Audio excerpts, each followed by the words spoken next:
नमस्ते साहब। फिर आ गया आज। आज मैं अभी 2-4 दिन पहले की बात है। मैं संदीप माहेश्वरी को जानते होंगे, अधिकतर लोग जानते होंगे।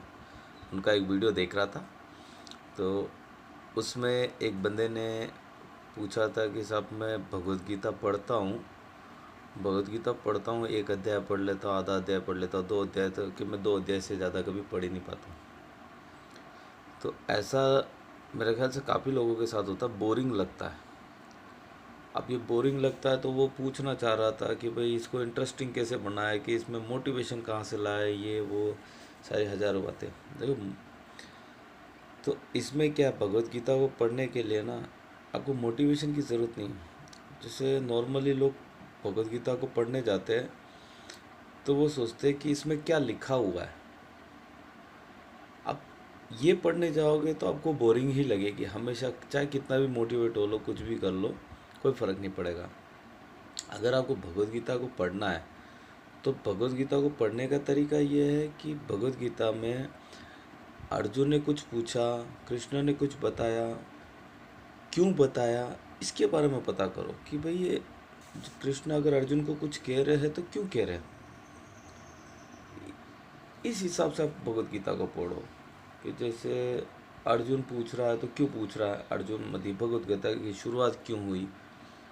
तो भगवत गीता की शुरुआत जो हुई है, जैसे अर्जुन ने पहले तो आया, जो मैं पहले अध्याय का कुछ छोटा सा बताता हूँ, ज़्यादा तो मुझे नहीं आता है। जैसे कि दोनों सेनाएं आमने सामने खड़ी थी, तो अर्जुन ने भी तन के खड़ा था कि भाई धनुष गांडी विंडी लेके ने सब रथ वथ तैयार होके आ गया था कि आज तो सबको फोड़ डालूंगा। फिर क्या हुआ, घमंड के साथ में कृष्ण को बोलता है, हे केशव, मेरे रथ को दोनों सेनाओं के बीच में ले जाओ। ठीक है, तो यहाँ पे उसने ऐसा क्यों बोला, तो उसके मन में एक अहंकार था कि उससे बड़ा कोई योद्धा नहीं है। एक अहंकार था कि भाई मैं बहुत शक्तिशाली हूँ, महायोद्धा हूँ, चलो जाके देखता हूँ मेरे खिलाफ कौन कौन लड़ने के लिए आया हुआ है।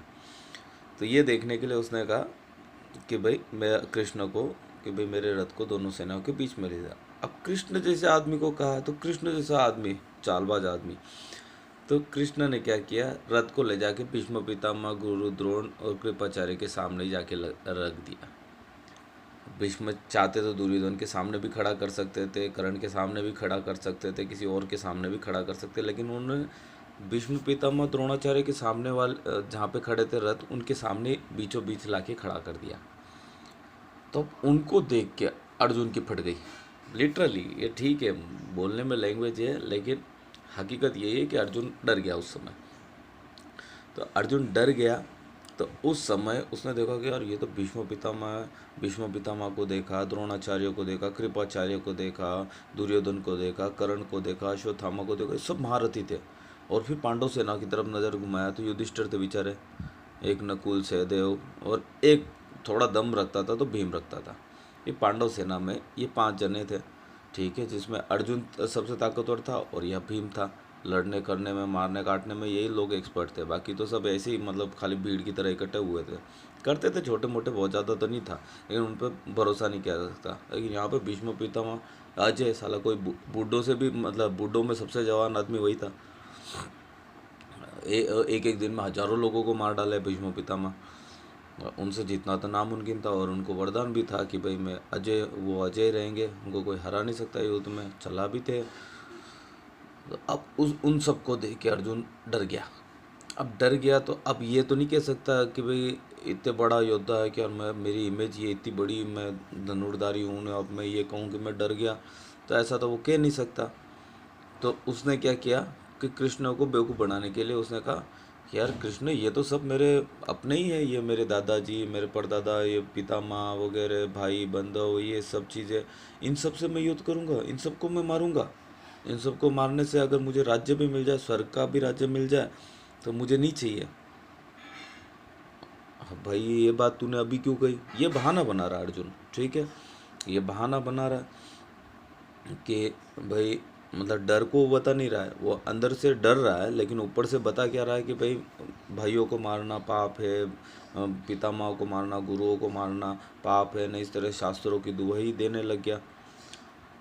तो फिर जाके कृष्ण ने बोला, तो कृष्ण ने क्यों बोला, तो कृष्ण ने सीधा इसीलिए जवाब दिया कि भाई ये असमय तुझे पीड़ा क्यों हो रही है, ये अभी पीड़ा का कारण क्या है। जब बचपन से लगाकर इतने तुम लोग 40-45 साल के हो गए, तब तक तुम्हारे मन में कौरवों को हराना, राज्य प्राप्त करना, यही सब चीज़ था। और आज जब युद्ध सामने आ गया, जिस युद्ध की तुम मंशा रखते थे वो युद्ध सामने आ गया, तो तुम इस तरह की बातें करो कि मेरे हाथों से गांडी छूट रहा है, मेरे हाथ कांप रहे हैं, मेरा तो शरीर कांप रहा है, मैं युद्ध नहीं कर सकता, भाई बंधों को मार नहीं सकता, शास्त्रों की दुआई देने लग गया। ये सब धर्मात्मा तुम आज क्यों बन रहे हो जब युद्ध की स्थिति आ गई। तो उस समय कृष्ण ने भगवद गीता का उच्चारण किया था। तो इस तरह से आप भगवद गीता को पढ़ोगे ना कि वो क्यों कहा है, कैसे कहा है, तो आपको इंटरेस्ट जगेगा। इसमें मोटिवेशन की कोई ज़रूरत नहीं है, आप ऐसे पढ़ सकते हो। ये एक सवाल मैंने वो संदीप माहेश्वरी जी का वीडियो देखा था, तो उसमें एक आया था मेरे मन में ये, ठीक है किसी को पसंद आया किसी को नहीं पसंद आया, वो बात अलग है। अब इसमें मैं ये वीडियो आज वापस और अपलोड कर रहा हूँ, देख लेना जो भी है, जो समझ जाना। मुझे तो कुछ ज़्यादा आता नहीं है, लेकिन फिर भी ठीक है, बाकी की बातें कल। आज फिर नौकरी का टाइम हो गया, फिर चलते, खाना खा के आया हूँ। बाय।